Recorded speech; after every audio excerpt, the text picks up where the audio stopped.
Welcome to the Selling Power of Book Design. Let's learn how design can work for or against you.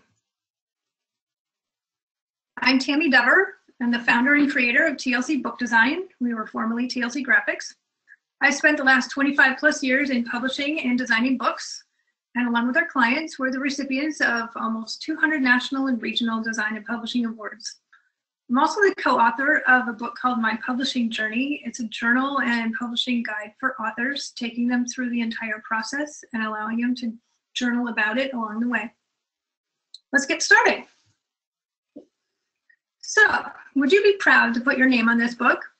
Would you be excited to distribute it to others? Does it compel you to take a trip to Panama? Okay, how about this one? Which would you prefer to call yours? Right away, we can see that design really does matter, and it might even influence your decision to buy this book. Every aspect of creating your book affects your company's success. Cover and interior design go way beyond aesthetics. Design is a sales tool. It's a means of conveying information and a way to get the attention of buyers. When used properly, it not only reflects, but elevates your message. The design of your entire book, inside and out, is important to sellers, distributors, reviewers, buyers, and ultimately your readers, though they may not realize it. Your books need to get noticed for all the right reasons. As a small or independent publisher, you've got to be as good or better than the big guys, and design's a big part of the overall picture. So let's picture this scenario. You're an executive hoping to hire a particular young woman with a stellar resume. When she walks into the interview wearing ripped jeans, a wild shirt, mismatched socks, sandals, and unbrushed hair. As a manager, would you take her seriously? Would you spend your time listening to her, or would you be distracted because of her appearance? Would you question her stellar resume? Your book's design is like a person's clothing on a job interview. It speaks volumes about what's inside your writing, whether you want it to or not. Readers prejudge your credibility as an author by what they see on the cover and the interior. If you want people to not only read your book, but take you seriously as an author, show them respect first by dressing your book properly for its job. Did you realize that each piece of the book has a different job? When seen first, the spine is the attention getter, or a mini billboard, if you will. If it does its job, you'll pick up the book to view the front cover. Front cover serves as your main billboard, begging to be picked up. It should be intriguing or enticing. If it does its job properly, you'll flip the book to read the back. The back cover serves as an advertisement, providing easy-to-read, bite-sized information to hook the potential buyer on your book. If the back does its job properly, you'll flip open the book to glance through it further. The interior is what actually gets the buyer to the cash register. If it is organized well and looks easy to read, branded to match your cover, you'll likely win the sale. This process happens not only in person, but also online, thanks to thumbnail covers and look inside features. Because design is so important, you want to be sure you work with an experienced designer. If you think hiring a professional is expensive, wait till you hire an amateur. I love this saying. We worked with far too many people who have found this out the hard way and spent many thousands of dollars before they even hired us to finally produce their book. It is truly heartbreaking. Many people don't realize that graphic designers have specialties just like doctors or engineers. You wouldn't go to a podiatrist to treat an ear infection, I hope. And you shouldn't go to an advertising or web designer if you're in need of book design. While most of us can create just about anything, we don't do everything well. I've created many logos over my career, but they don't come easily, and I'd never try doing one for a Fortune 500 company. Non-book designers don't know the nuances of the parts of a book, and that can potentially cost you time or money along the way. We've rescued many books that were originally created by artists that didn't specialize in book design. A book designer with experience and knowledge of the publishing process will save you time, hassle, and money throughout the project. Keep in mind that some design firms specialize in just covers, some in interiors only, and others are adept at both. Here's an important tip for you. If you choose to hire two separate specialists, be sure up front that they're willing to work with each other to ensure the design or branding has continuity throughout the book, Some designers don't like to share their files. Good designers know how to use each element of a book's cover or page to properly guide the reader into and through a book. They understand how to make your book both fit into its genre, yet stand up from the competition. That's no easy task. They have an expert understanding of the use of proper typography. They know their software well. They come with a big learning curve and a big price tag. They also have experience working with the printers. And hiring an expert frees you up to continue doing the job you're supposed to do, whether you're still writing or you're working on your marketing plans. So what is cover design and why does it matter? You probably know that the all-important front cover must grab someone's attention within less than 7 seconds. Some people say 2 to 3. That's asking a lot of something about 6 by 9 and without sound or motion. Because of this, its creator must be resourceful with each element in a cover's design. There are 5 primary ways to grab attention with design. These are the use of type, image, color, size, and space. Let's take a brief look at how each of these can make a difference in the selling power of your book's cover. We'll begin with type. There are tens of thousands of typefaces out there, and each has a purpose. A good designer will not only know the appropriate fonts for your book, but how to combine them effectively. When the Struggle is Real is a book of prayers and meditations written in rap. Its primary target market is individuals living in the inner city who struggle with drugs and crime. It's a truly unique book. Our first title font is Action of the Times. This typeface literally shows a struggle, but it's too playful and it takes away from the seriousness of the topic. We'll try Sabotaged. It's a logical typeface by its name and look, but it becomes trite and it takes attention away from the title's meaning and the power of the photograph. When we move to something more classical, like Caslon, it has a more serious tone. It allows the photo's message to come through, but it lacks impact and it really doesn't seem to fit the book's audience. This final cover uses a font called Hardline Grunge. It's simple, easy to read, a modern typeface with a bit of grunge inside. The condensed nature allows for the title to be larger and more hard-hitting without losing readability. Its straight edges contrast nicely with the photo, allowing for those stressful scribbles to really make an impact. Now let's talk about image. Choosing the right image is imperative. If you're off mark, you can lead the reader into thinking your book is about something totally different than its true topic.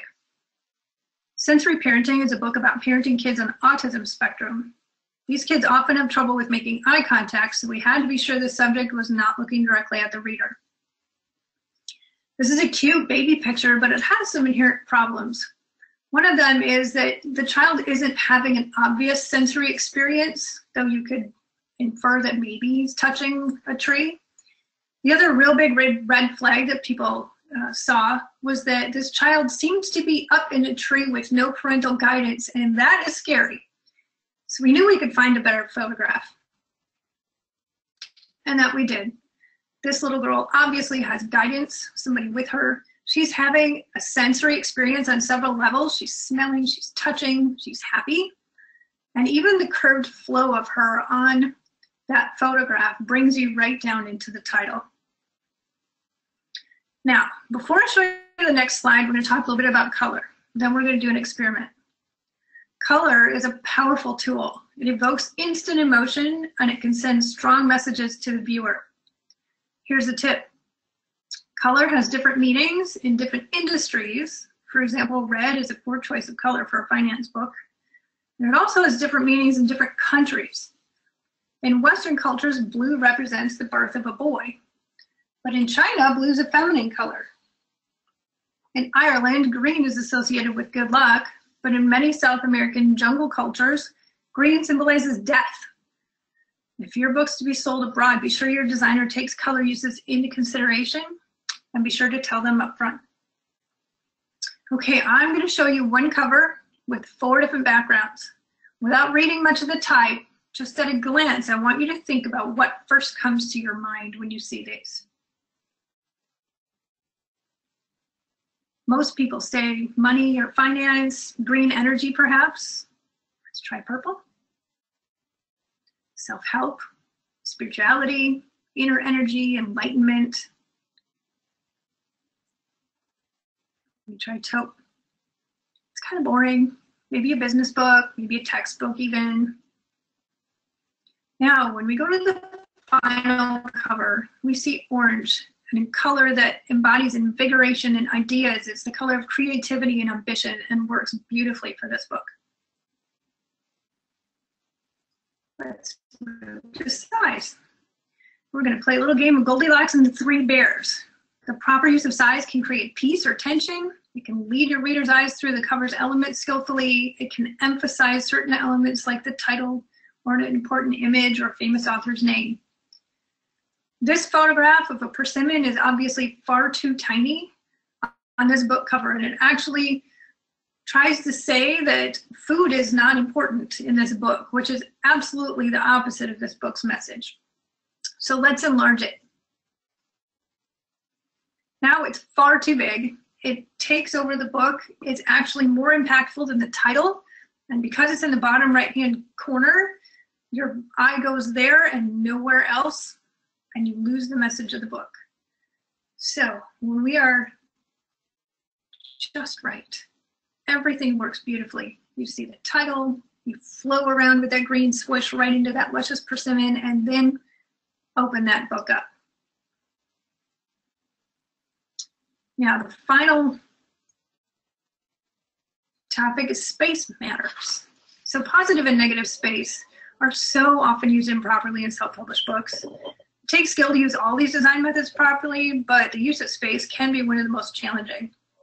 Negative or unused space, commonly referred to as white space, regardless of its actual color, is just as powerful as type and imagery in creating a useful and attractive design.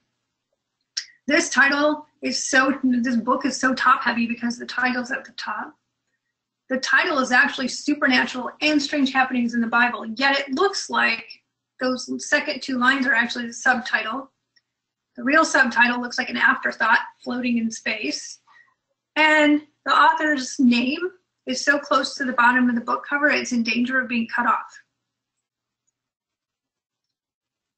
When we move everything and use space properly, now the title all works together. There's negative space above it that helps to counterbalance the heavy weight of the title. Your subtitle is exactly where it needs to be, and Robert's name is moved up. You can read it, and it's not in danger of being cut off.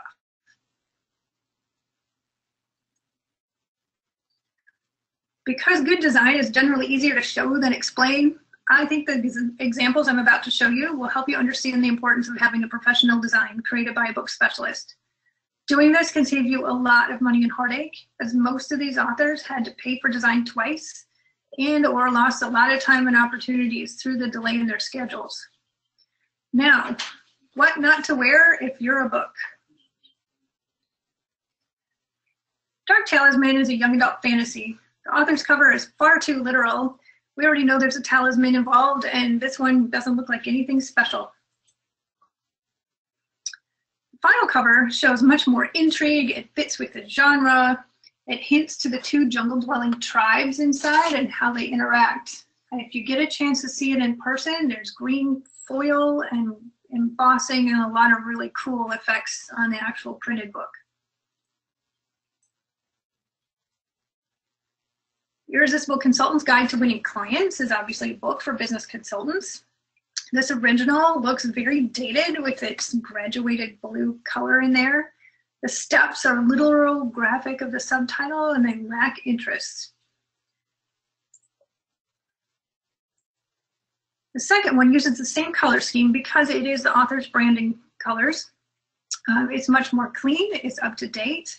And though photos like this are fairly common, the treatment of it emphasizes the intimacy of that handshake. We've also got the author's name at the bottom in a nice box, lending more authority to his name.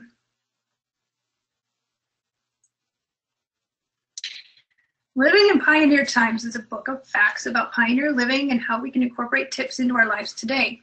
Bet you got that right away from this. I certainly didn't when I first saw it.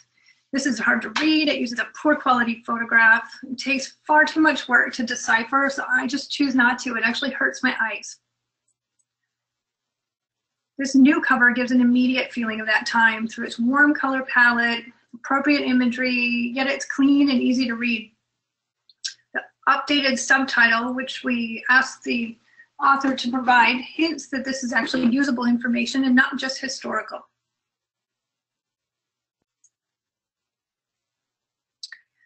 Sell your business for more than it's worth. At first glance, I wonder just what this business book is selling.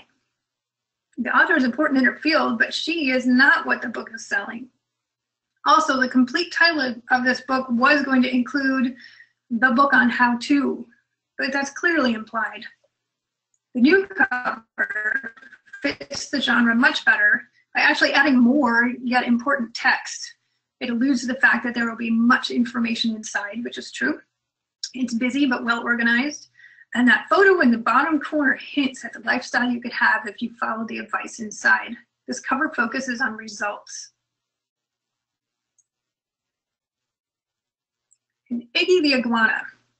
This is a chapter book. It's the first in the series. You can't read the title or the other text. The illustration is rough. It's muddy. It doesn't make it look interesting at all. In fact, you have to take time to figure out what's happening. The new book is clearly showing it's part of a series. It's interesting, it's fun to look at, the clean illustration lends interest to the characters, and now the text is actually readable.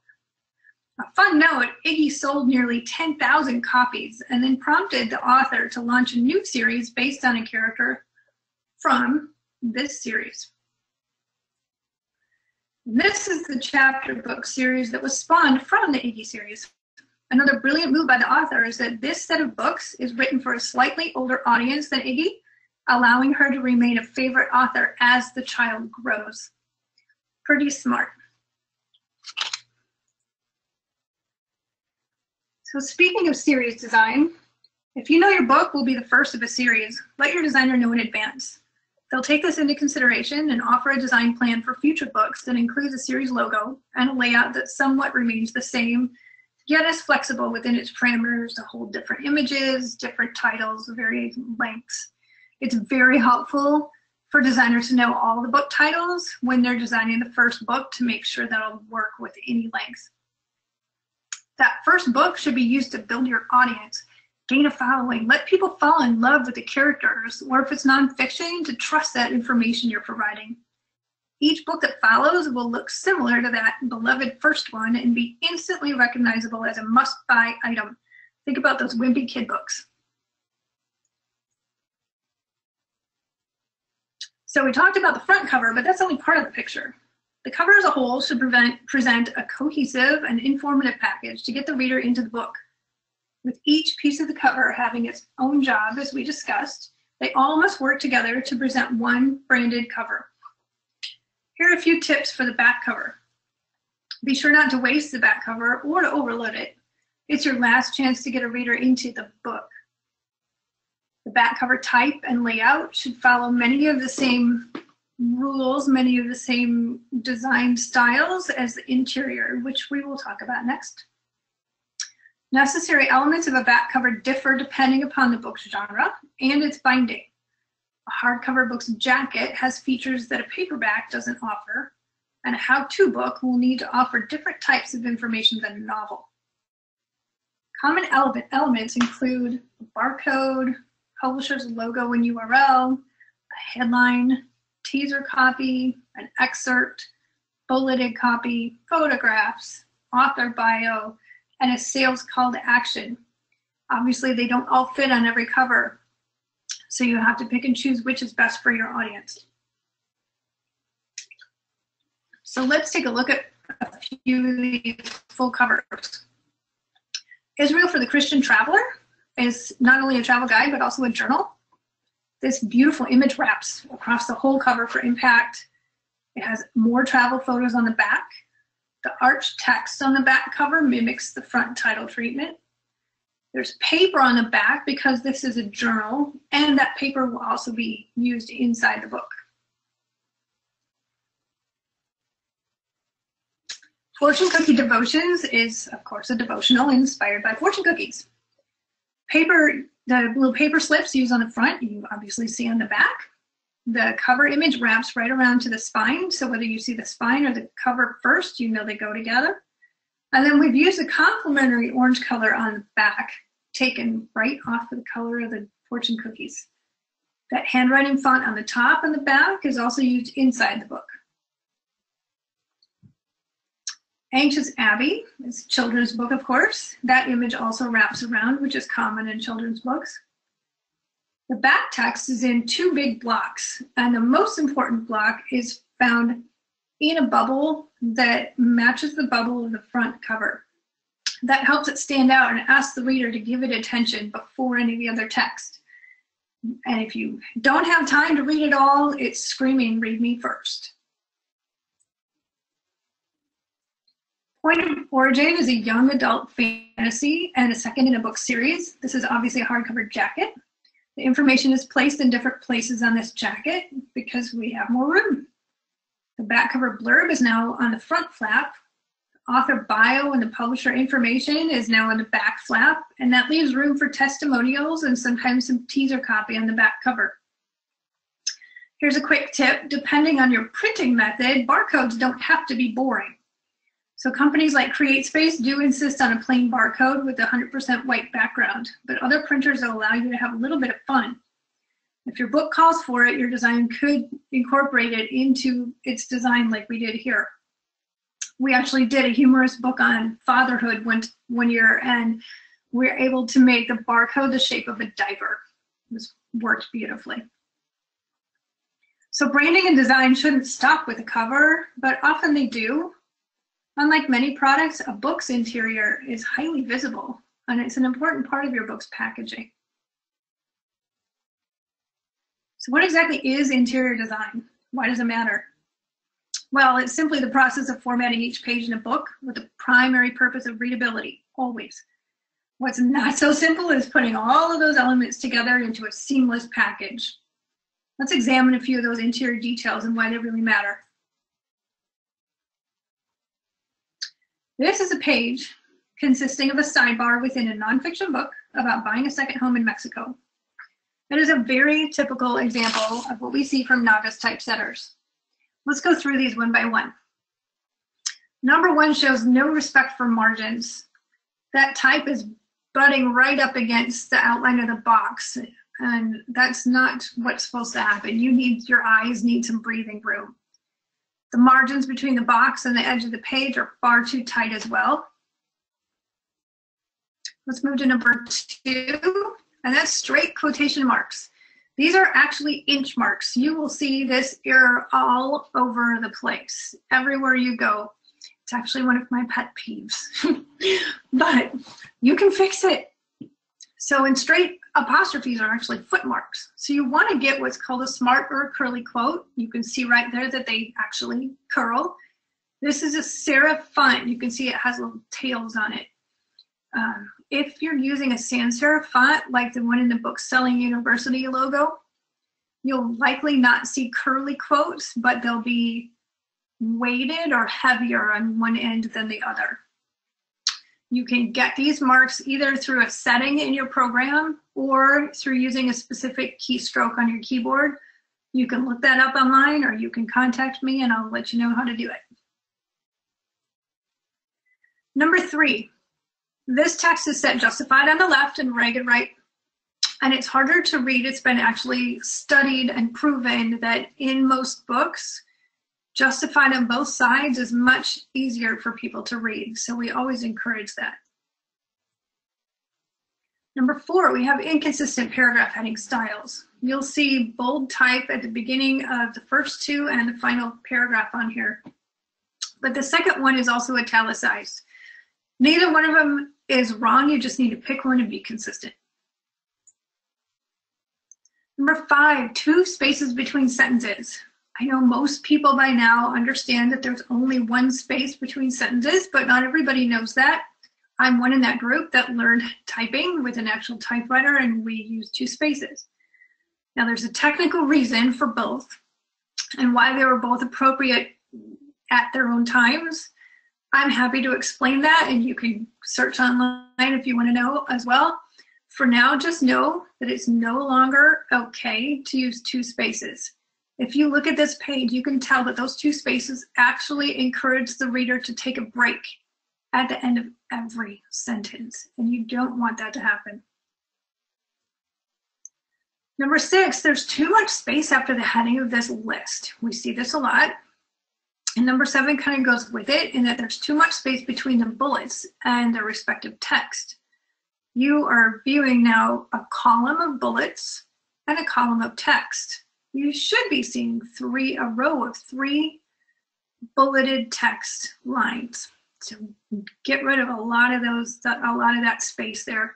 Even the space between the numbers in my list and the type here is too big. I couldn't fix it in the PowerPoint, sorry. And number 8, the improper use of hyphens and dashes. So right here we have a very common occurrence in that 2 hyphens are used for a longer dash, and that's not proper. There are hyphens, N dashes, and M dashes. More technical stuff you can look up or ask. 2 hyphens are never appropriate typesetting marks. You should be using an M dash for that. Again, you can use a keystroke, or if you can't figure it out, just ask your designer to search and replace those. And number 9 is simply that the folio or page number is dangerously close to the edge of the page and could likely get cut off when it's trimmed. So now we can see the redesign page. I'd rather read the second clean page, wouldn't you? Interior design goes so often quietly unnoticed when it's done properly, but it's really obvious when it's not done well. A poorly designed interior can actually inhibit sales and even prevent your book from being reviewed or carried in stores. Good design can take up more space. You can see not as much type fits in the second page, but adding a few more pages to your book won't cost as much as losing your credibility as an author, expert, or publisher, losing sales because it was done poorly. We believe a book's interior should first and foremost be readable, but it can also be beautiful. Most people aren't able to put into words what makes a professional interior.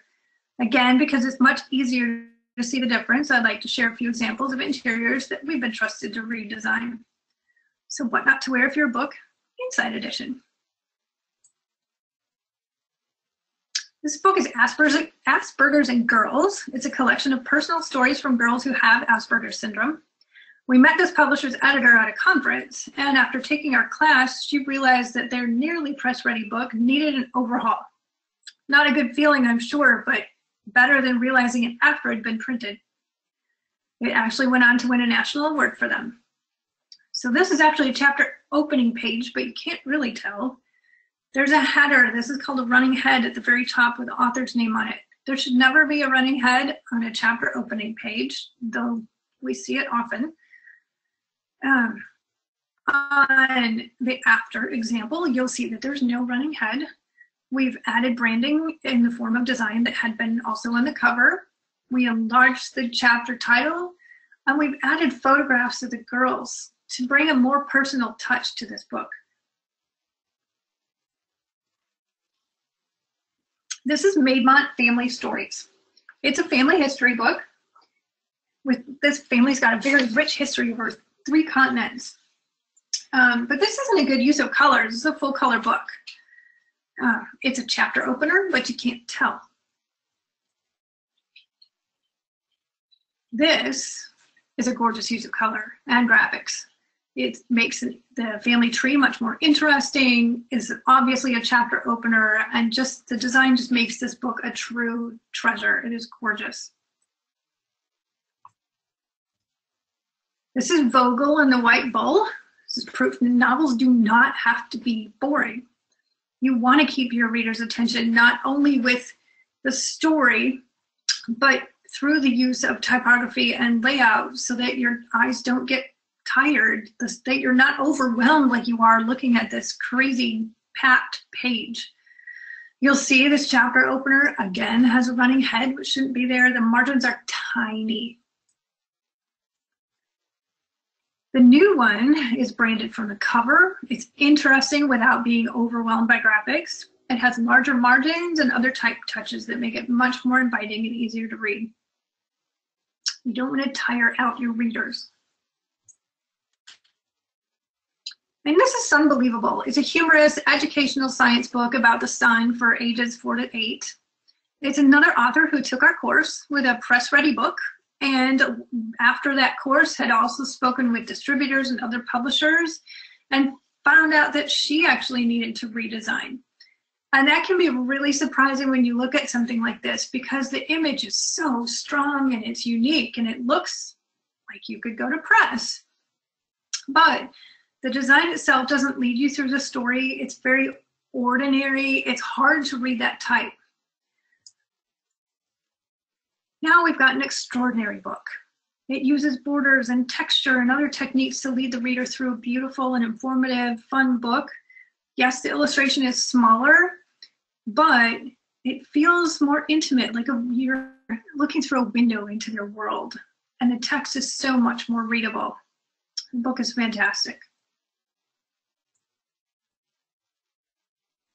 So let's look at how everything works together. The look of your whole book needs to reflect its topic and the tone of the author's writing, or you risk giving a reader a false impression.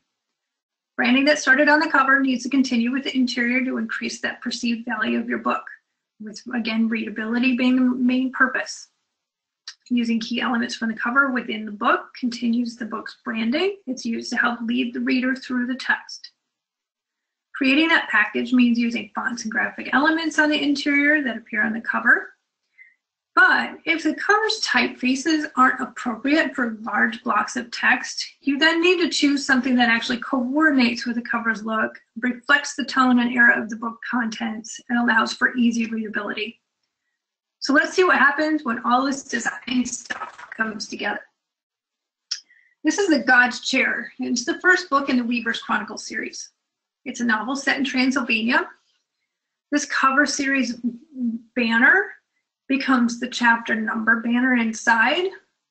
The spider acts as a drop cap at the beginning of each chapter, and the web in the background of the cover is found at the bottom of the chapter opening page. A fun little tidbit, that spider was actually created using 8 number 1 characters, and they were fanned out, and then we filled it with all kinds of design, and voila, we have a cool number 1 spider.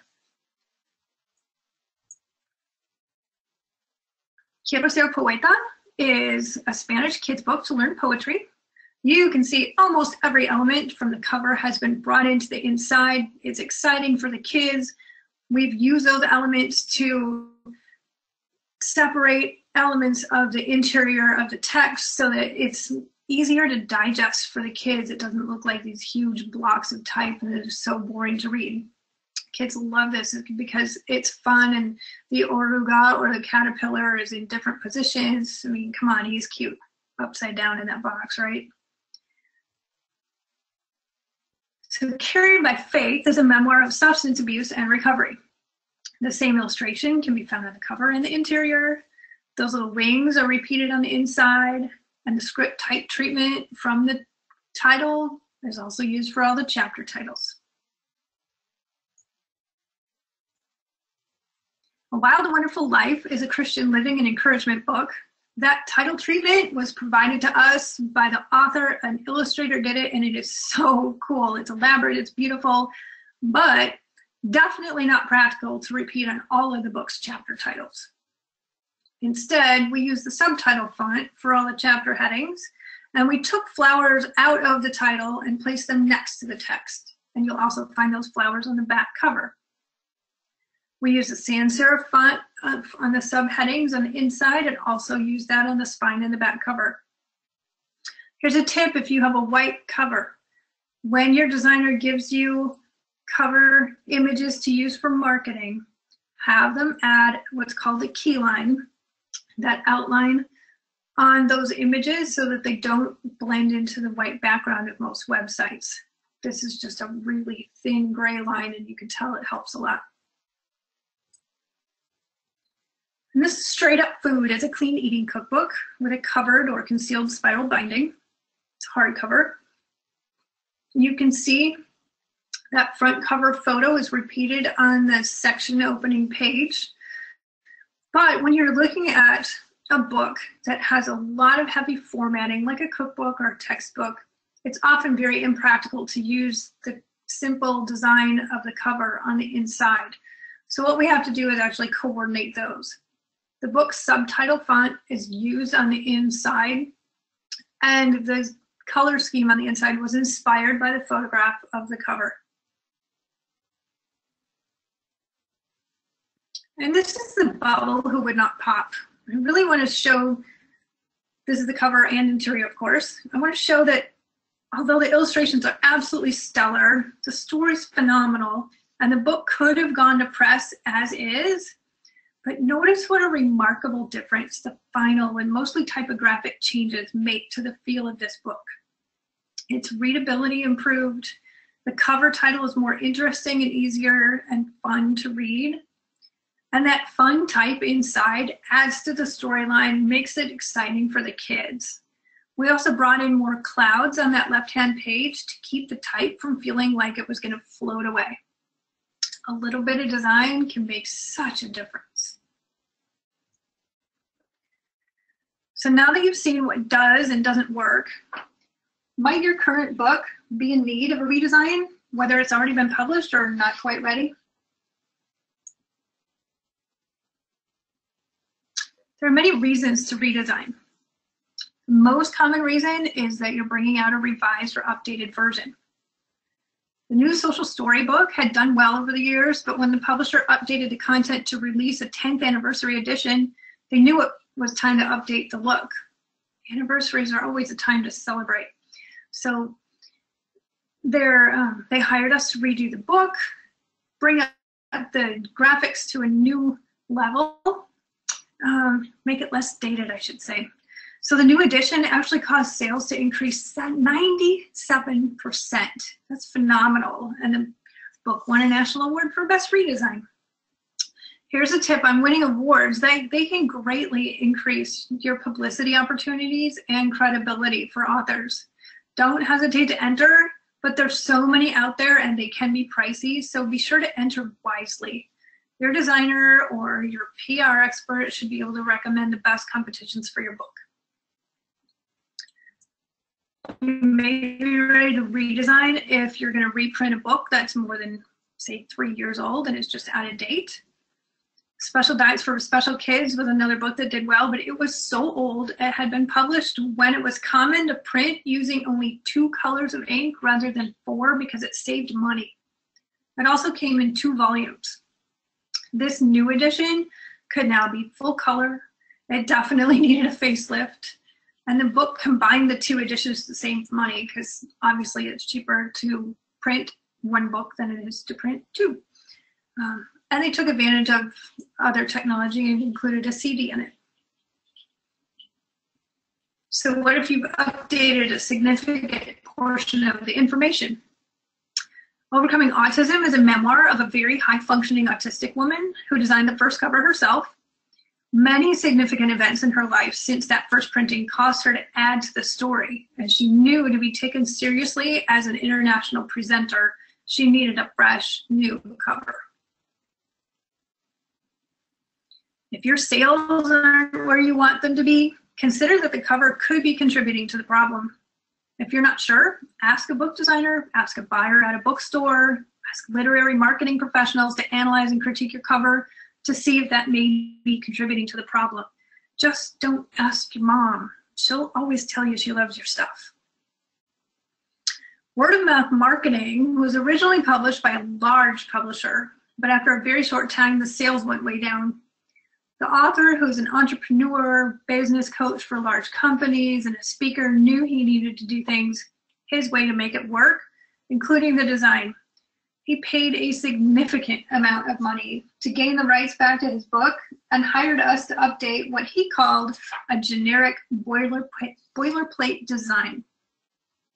Working with his ideas and ours, we created a book that matches his personality and is unique within its genre, complete with rounded corners. This new edition appeared on the New York Times bestseller list and was for sale in airport bookstores around the country. That's no small feat. He also began using it as his calling card, giving away copies to gain respect, to get notoriety, to get PR out there for his speaking business. And if you decide to turn a single book into a series, but the design of the first book didn't work for the series, it's okay to start the new series design now, and you can update the first when you're ready. This is a complete series called The Survivors that now includes Point of Origin, which we looked at earlier. The first book on the left was already designed when the publisher hired us to start fresh with the second. We used their established stylized S from the original as part of the series logo and gave the covers a relevant and mysterious style. Eventually, the original book would be designed as well. Let's look at the production process. In general, it takes about 6 to 9 months, often 6 months, but it can be done in 3 to 4, depending on what state your book is in and how you're going to print. This timeline is actually found in our book if you'd like a copy for your reference. I'm going to quickly take you through this process using a book called Off the Rack. It's a journal written by a young breast cancer survivor named Janae Gerard. Step 1 in producing the book includes editing and cover design.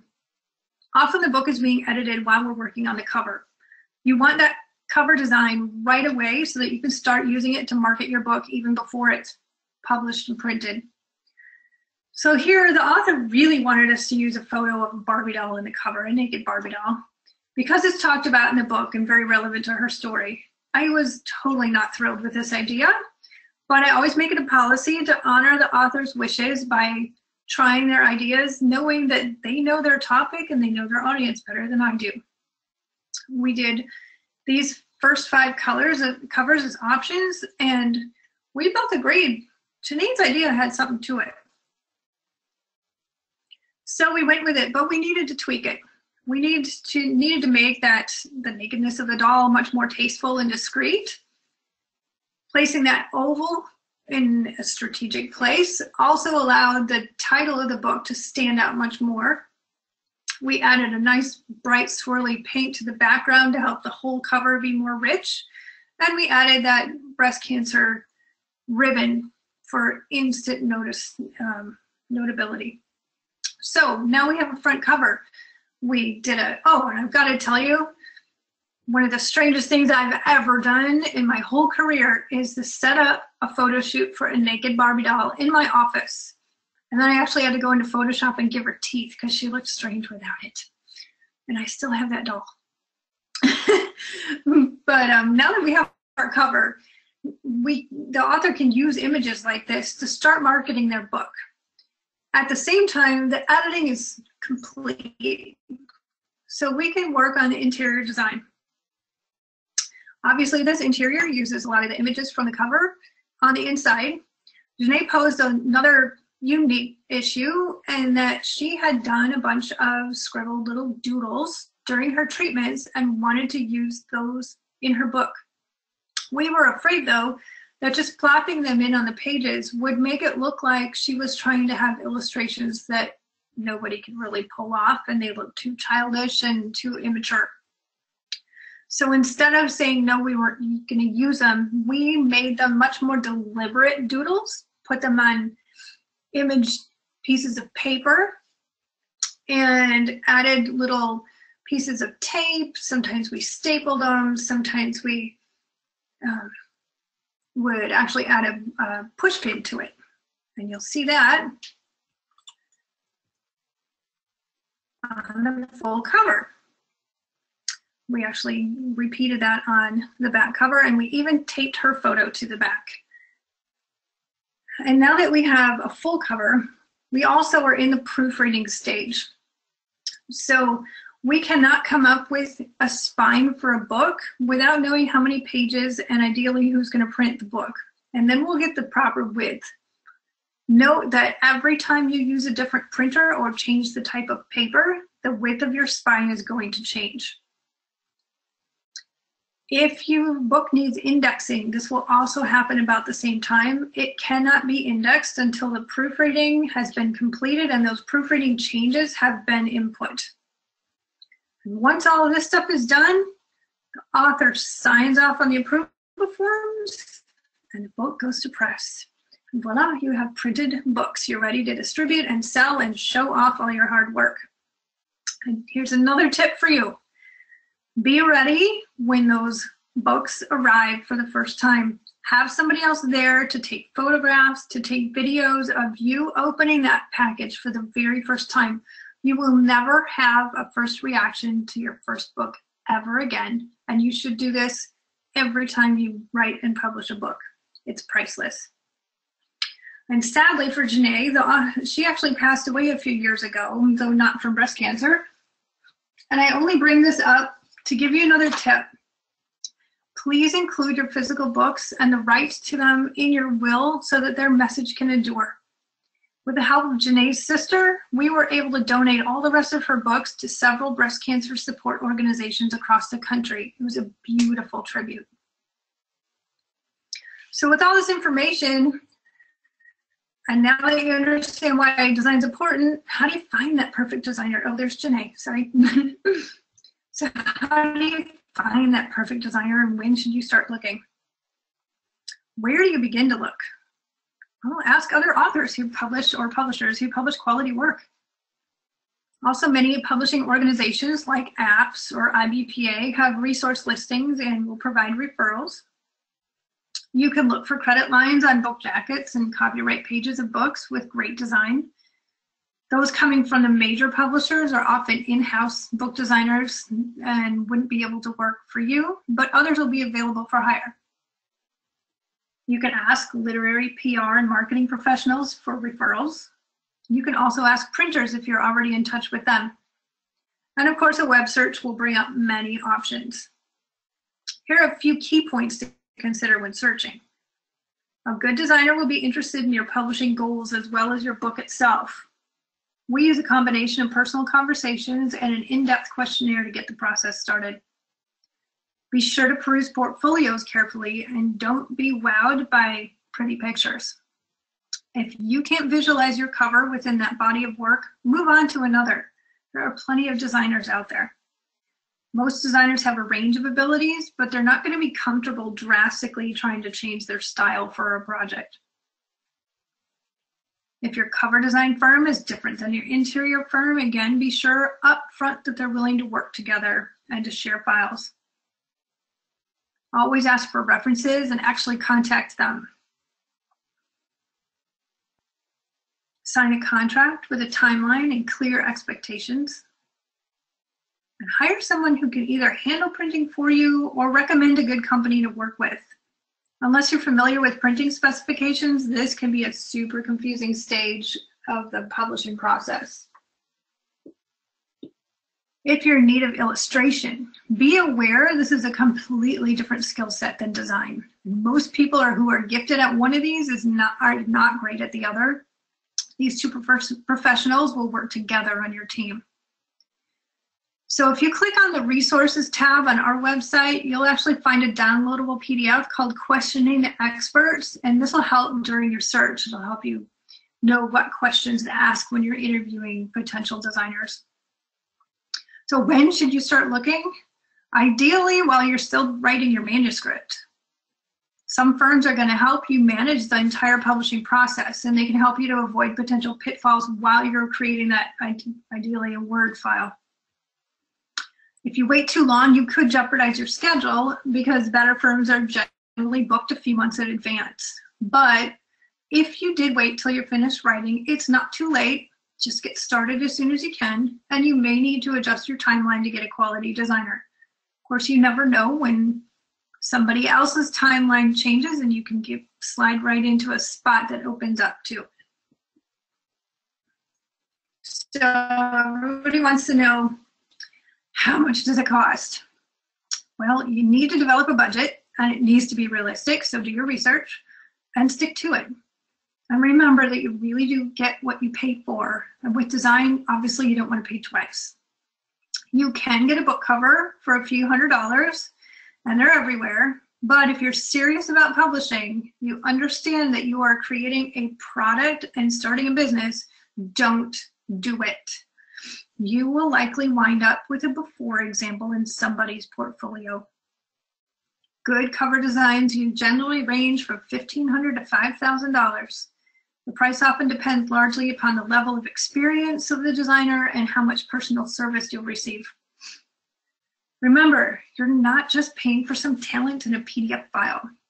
The process involves genre and competition research, author and publisher interviews, image research, many hours of exploratory design to provide those final cover choices you see, and a ton of them that you'll never see, trust me. And technical expertise in creating the files that work with the printer and images of your book for marketing purposes, among other things. Interior layout pricing is billed either per page or per project. It's usually based on the length of the book and the complexity of the types of information inside. A novel is going to cost less than a more complicated how-to or cookbook with different levels of headings, charts, or photographs. Full color interiors also cost more than black and white. Children's books are usually priced as a package deal rather than covers and interiors separately. So beyond the skills, beyond the expertise and all of this, you need to gel with the person you're working with. Even if they're talented, if you just don't feel like you're hitting it off, move on. You're forming what will hopefully become a long-term relationship. You want to enjoy that. So I'd like to leave you with this final thought. With proper planning, little education, and a great team, you can publish a beautiful, readable book that's ready for the marketplace and bound to sell. Here's wishing you a wonderful publishing journey. I appreciate your dedication to quality.